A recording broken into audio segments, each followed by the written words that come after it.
بسم اللہ الرحمن الرحیم ابو سینا کی کتاب الاشارات و تنبیہات اور اس کے چھٹے مرحلہ کی یہ 20ویں فصل ہے، جس کا عنوان ہے کہ بلکہ یہ 3 مقدمات ہے۔ اصل میں بات کہاں سے شروع ہوئی تھی؟ ابو سینا نے شروع کی تھی کہ اگر ایک قوت 2 جسموں کو، ایک بڑا جسم اور ایک چھوٹا جسم، اس کو حرکت دے، اس کو بھی ادھر حرکت دے اور اس کو بھی حرکت دے، تو یہ حرکت کون سی ہوگی؟ یہ کسری ہوگی۔ جیسا کہ آپ کو حرکت کی اقسام میں بتا چکے ہیں کہ کسری حرکت یعنی جبری، کوئی غیر اس کو حرکت دے۔ جب وہ کوئی قوت اس کو حرکت دے گی تو یہ جو حرکت ہے، تو اگر لامتناہی حرکت دے گا تو یہ بھی حرکت کرے گا، اس کو بھی لامتناہی حرکت دے گا تو یہ بھی حرکت کرے گا، لیکن یہ حرکت جو ہے اس کی نسبت سے متناہی ہوگی۔ کیوں؟ ایک جیسی حرکت لگ رہی ہے، یہ وزن کی وجہ سے یہ کم پیچھے رہ جائے گا اور یہ آگے چلا جائے گا۔ کہنے کا مقصد یہ ہے کہ یہ جو حرکت ہے یہ ایک دوسرے کی نسبت متناہی ہوگی۔ تو پہلے اس نے یہ کہا کہ جب کسری حرکت لگائی جاتی ہے تو وہ لامتناہی نہیں ہو سکتی، محال ہے کہ وہ لامتناہی ہو۔ اس کے مقابلے میں اب وہ کہہ رہا ہے کہ یہ جو قوت لگائی جا رہی ہے یہ کسری نہیں ہے، یہ طبیعی ہے۔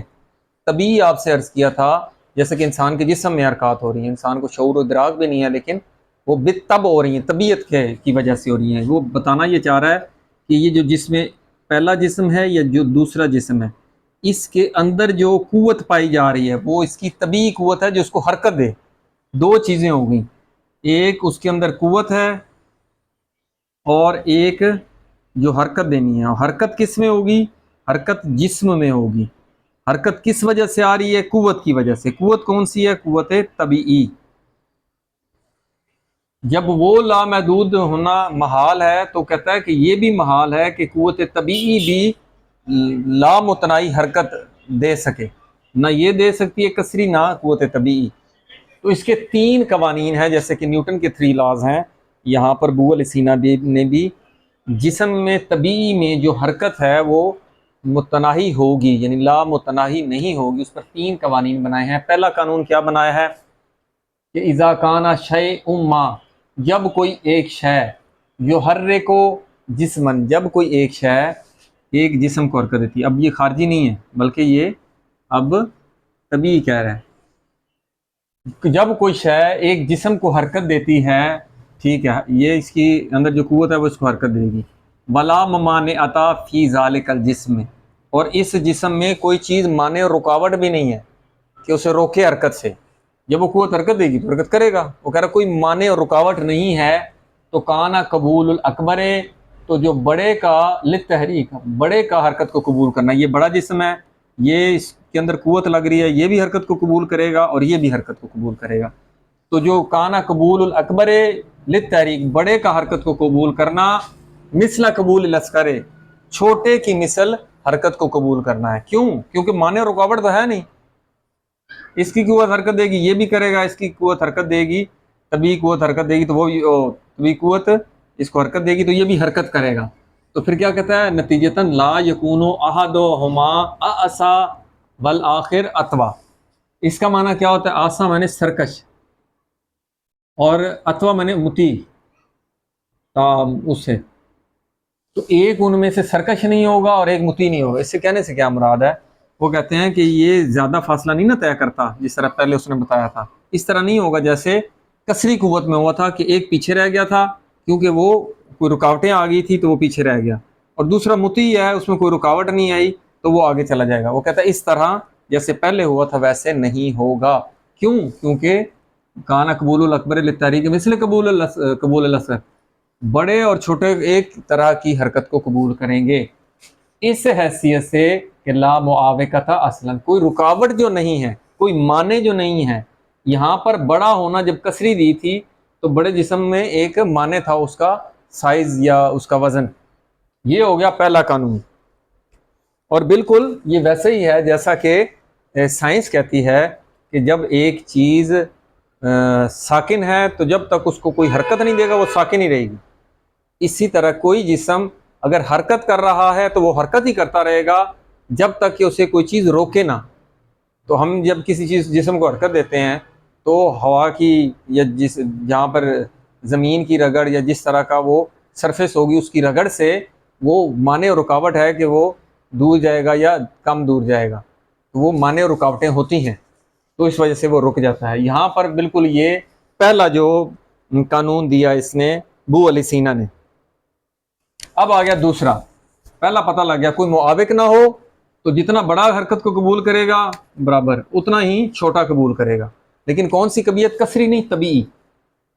اب دوسرا قانون قوت طبیعیہ کا کہ اگر القوت الطبیعیہ لجسم ما، کسی ایک جسم کی، یہ جسم ہے اس کی قوت طبیعیہ، جسم کے اندر قوت پائی جاتی ہے، یہ یاد رکھیں دو چیزیں، ایک جسم ہے اور ایک اس کے اندر پائی جانے والی قوت ہے، دو چیزیں۔ تو کسی جسم کی جو قوت طبیعیہ ہے اذا حرکت، یہ قوت طبیعیہ جب حرکت دیتی ہے جسمہا، اپنے ہی جسم کو، اس کے اندر جو قوت طبیعیہ ہے وہ اپنے ہی اسی جسم کو حرکت دیتی ہے، بلم تکن فی جسمہا معاوقۃ اصلا، اور جسم کے اندر کوئی بھی چیز مانع اور رکاوٹ نہیں ہے اس کے حرکت، مثلا طبیعت حرکت، قوت حرکت دے رہی ہے تو یہ مانع نہیں بنے گا، جسم کے اندر کوئی ایسی شے نہیں ہے جو کہے جی میں اس قوت کے آگے رکاوٹ بن جاؤں تاکہ حرکت نہ، ایسے نہیں ہو سکتا۔ ولم تکن فی جسمہا، اس جسم میں کوئی بھی معاوقت، کوئی بھی رکاوٹ نہیں ہے اصلاً، پس جب رکاوٹ نہیں ہے تو فلا یجوز، پھر جائز نہیں ہے کہ ان یارضا بسبب الجسم، اس جسم کے سبب سے پھر جائز نہیں ہے، کیا جائز نہیں ہے؟ تفاوتن، یہ جسم رکاوٹ ہی نہیں بن رہا تو اس جسم کی وجہ سے کسی قسم کا تفاوت نہیں آئے گا، فرق نہیں آئے گا، یہ بڑا جسم ہے یہ چھوٹا جسم ہے، تفاوت نہیں آ رہا، جسم روک نہیں رہا اس قوت کو، تو پھر تفاوت نہیں آئے گا فی القبول، کس چیز کو قبول کرنا؟ تحریک، حرکت کو، وہ جو قوت دے رہی ہے۔ اب کیا ہوگا؟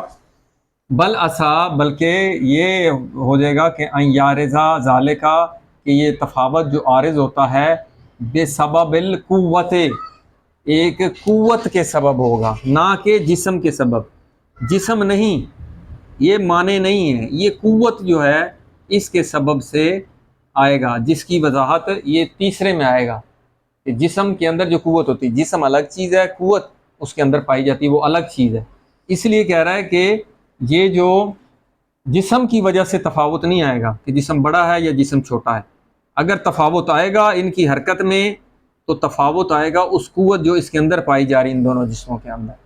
یہ دوسرا قانون بھی بالکل واضح ہو گیا کہ جسم کی وجہ سے تفاوت نہیں آتا حرکت میں دونوں کی، بلکہ تفاوت آئے گا تو وہ اگلے میں بیان ہوگا، وہ طبیعت کی وجہ سے آتا ہے۔ اسی طرح اب یہ دوسرا بھی یہاں تک ہو گیا۔ تیسرا قانون کیا کہہ رہے ہیں؟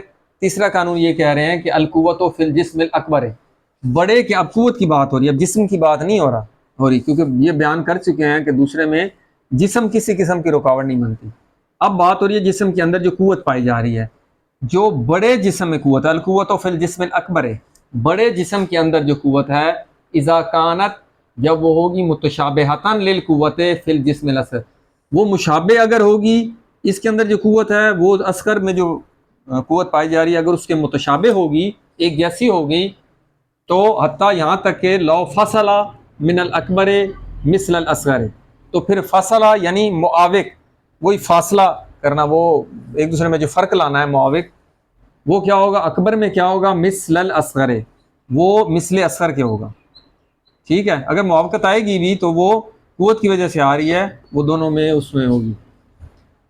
تشابہت، اب اسی کا جواب دے رہے ہیں اذا کانت متشابہۃ للقوت فی، اگر بڑے اور چھوٹے جسم میں جو قوت پائی جا رہی ہے وہ متشابہ ہے تو پھر کیا ہوگا؟ تشابہت القوتان بالاطلاق، جب یہ قوت برابر ہیں تو مطلقاً ان میں تشابہ پایا جائے گا۔ فإنہا، پس یہ جو قوت ہے، فی الجسم الاکبر اقوی و اکثر، تو بڑے جسم میں یہ جو قوت ہے طبیعیہ، یہ کیا ہوگی؟ بڑے میں اقوی اور زیادہ ہوگی۔ کیوں زیادہ ہوگی؟ بھائی یہ دیکھیں، یہ چھوٹے جسم میں ایک قوت پائی جا رہی ہے، جو دوسرا جسم ہے وہ اتنا ہے، کتنی زیادہ ہوگی؟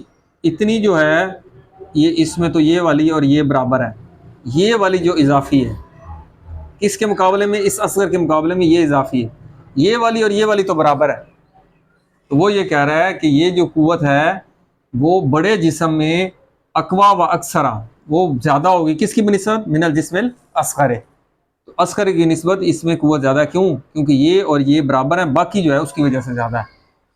اذ فیہا، کیونکہ اس میں کیا ہے، بڑے جسم میں کیا ہے، بالقوت شبیہ یا بالقوت شبیہ تلکا، اس بڑے جسم میں اس کی ایک شبیہ موجود ہے، یہ والی، بس زیادہ تر، اور زیادہ یہ والی زیادہ ہے، اور یہ اس کی شبیہ یہ چھوٹا جو بیچ میں یہ والا ہے، یہ بھی موجود ہے اور زیادہ بھی موجود ہے۔ اس وجہ سے بڑے جسم میں کیا بتا رہے ہیں کہ یہ قوت کیا ہے، اقوا و اکثرا، اس میں وہ زیادہ پائی جا رہی ہے۔ اب یہاں پر یہ بات آ گئی، اس نے کہا کہ یہ پہلے ہم جو بیان کیا تھا وہ کسری میں کیا ہوتا ہے، جب کوئی غیر چیز کسی اس بڑے اور چھوٹے جسم کو حرکت دیتی ہے، یہاں پہ غیر کی وجہ سے نہیں آ رہی، خود اس کے اندر پائی جانے والی قوت کی وجہ سے آئی ہے، جو حرکت آ رہی ہے، تحریک آ رہی ہے، جو حرکت ہو رہی ہے پائی جانے والی قوت کی وجہ سے۔ تو یہاں پر کہہ رہا ہے کہ جو کسری میں تھی تفاوت آ رہا تھا، جب باہر سے کوئی قوت حرکت دیتی ہے بڑے اور چھوٹے جسم کو تو ان میں فرق آیا تھا، یہ جو ہے یہاں تک پہنچا تھا، یہ چونکہ چھوٹا تھا یہ جلدی آگے نکل گیا، تو ان میں فرق آ گیا، یہ یہاں تک پہنچا تھا اور یہ آگے نکل گیا، ان دونوں میں یہ والا فرق آ گیا۔ یہ جو تفاوت آیا تھا وہ کس وجہ سے آیا تھا، قابل جسم کی وجہ سے آیا، یہ جسم بڑا یا چھوٹا ہے۔ تو یہاں پر کس وجہ سے آیا ہے، اسم جب کسری نہیں ہے بلکہ اگر طبیعی جو ہے قوت، یہاں طبیعی قوت کی وجہ سے جو تفاوت آ رہا ہے وہ اس کے اندر پائی جانے والی قوت کی وجہ سے آ رہا ہے، اور قوت کیا ہے، فاعل ہے، یہ قوت حرکت دے رہی ہے، جبکہ کسری میں کیا تھا، یہ قابل جو جسم ہوتا ہے اس کی وجہ سے فرق آ رہا تھا۔ یہ یاد رکھیں کہ قوت جو طبیعی ہم پڑھ رہے ہیں اس میں جو تفاوت آتا ہے وہ جسم کی وجہ سے نہیں بلکہ اس کے اندر جو قوت فاعل ہے وہ حرکت دے رہی، فاعل کی وجہ سے آ رہا ہے، جبکہ جو کسری باہر سے کوئی قوت لگا کر ان دونوں کو جسموں کو حرکت دے رہی تھی، وہاں پہ جو تفاوت آتا تھا وہ قابل اس جسم کی بڑے اور چھوٹے ہونے کی وجہ سے آ رہا ہے۔ یہ کلی اور بنیادی باتیں ہیں، انشاءاللہ اب ان قوانین 3 کی بنیاد پر اگلی فصل میں مزید وضاحت ہوگی کہ یہ جو طبیعی قوتیں ہیں یہ بھی لا متناہی نہیں ہیں۔ والحمدللہ رب العالمین۔